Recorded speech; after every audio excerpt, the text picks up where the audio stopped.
Thom Hartmann here on the news. You need to know this. If you haven't yet heard of the Chinese telecom giant Huawei, then you probably will very soon.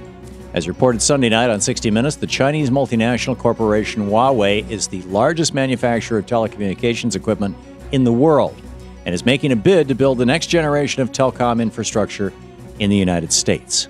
But a House Intelligence Committee report released today questions Huawei's motivations and ties to the Chinese military.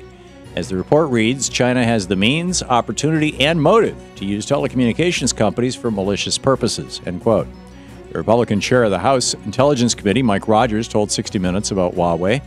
If I were an American company today and you were looking at Huawei, I would find another vendor if you care about your intellectual property, if you care about your customers' privacy, and if you care about the national security of the United States of America.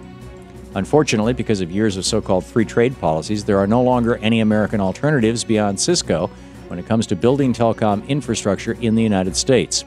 This is a serious economic and national security concern. The United States used to lead the world in telecom technology, but in the last 30 years, as Reaganomics has forced our government to stop investing in critical infrastructure and open the door to monopolies, foreign corporations have taken the lead on us. Welcome to Third World America. In screwed news on the Republican election rigging front, a Tea Party organization has drawn the attention of a member of Congress for its efforts to suppress the Democratic vote. The group True the Vote has filed a lawsuit in Ohio to kick thousands of minorities, students, and impoverished residents off the voting rolls, claiming they aren't properly registered. This is just one of the many tactics being used by the right this year, along with voter suppression ID laws, cutting short early voting, and new hurdles to registration to keep Americans from voting in November. Sensing what's going on in Ohio, a key swing state, Democratic Congressman Elijah Cummings sent a letter to True the Vote, alleging they are involved in a criminal conspiracy.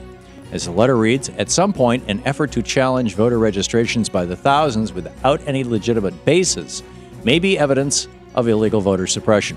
If these efforts are intentional, politically motivated, and widespread across multiple states, they could amount to a criminal conspiracy to deny legitimate voters their constitutional rights. Sadly, Congressman Cummings is right. Throw into the mix the RNC's growing election fraud scandal with the political firm Strategic Allied Consulting, and you just have to wonder, why is it that only Republicans are getting busted for election fraud? In the best of the rest of the news, our news media is dropping the ball on election night. The Associated Press and TV news organizations announced they're cutting back on exit polling this election and only conducting polls in 31 states this year instead of all 50 states like they have in previous years. In other words, they're not going to do their job and report the full election story in 19 states. The decision to roll back exit polling was made to save money or increase profits. Of course, funding and reporting on exit polls should be the bare minimum price of entry for any organization that claims to report the news. Then again, since the proliferation of voting machines around the nation, exit polls have often been in disagreement with actual results, as voting machine counts often skewed toward the Republican candidate, while exit polls show Democrats winning. Which do you trust, exit polls or a voting machine owned by a corporation with a political agenda? Still on topic of elections, Venezuelan President Hugo Chavez now has 6 more years in office, winning re-election on Sunday with 54% of the vote. In nearly 14 years in office, Chavez has brought socialism to his nation, drastically improving the lives of the poor and the working class in Venezuela. In the process, he's also drawn the hatred of Western corporate powers with his nationalization agenda, taking over Venezuela's oil resources.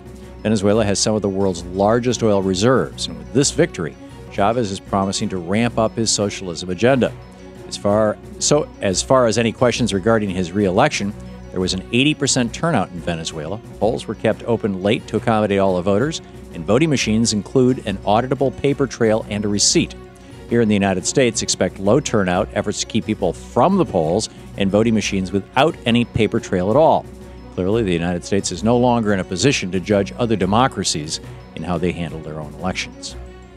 Norway is taking steps to help families. The government announced a new policy to give dads up to 14 weeks of paid paternal leave, the same as moms receive. Under the new policy, parents will receive as much as 49 weeks of paternal leave within the first 3 years of having a child. The government hopes this will encourage fathers to be more involved in child rearing and also give better gender balance to the workplace. Maybe our nation, where George W. Bush thinks it's uniquely American to work 3 jobs and never spend time with your family, should borrow this idea from Norway. And finally, today is Columbus Day. the day that many Americans take off work to honor a genocidal rapist. The true story of Columbus is often left out in history school classes, but it goes something like this. A man obsessed with profit and power and his legacy discovers a new world and then goes about enslaving, raping, and murdering the people who already live on an island in this new world until the entire island's indigenous population has fled or is killed off. The culture Columbus brought with him was described by the natives as wetiko, which literally means cannibal. Maybe it's appropriate that on this Columbus Day we have a billionaire running for president who bragged that his job at Bain Capital was to harvest businesses for profit. The wetiko culture is still very much with us today, more than 500 years after Columbus sailed the ocean blue. And that's the way it is today, Monday, October 8th, 2012. I'm Thom Hartmann.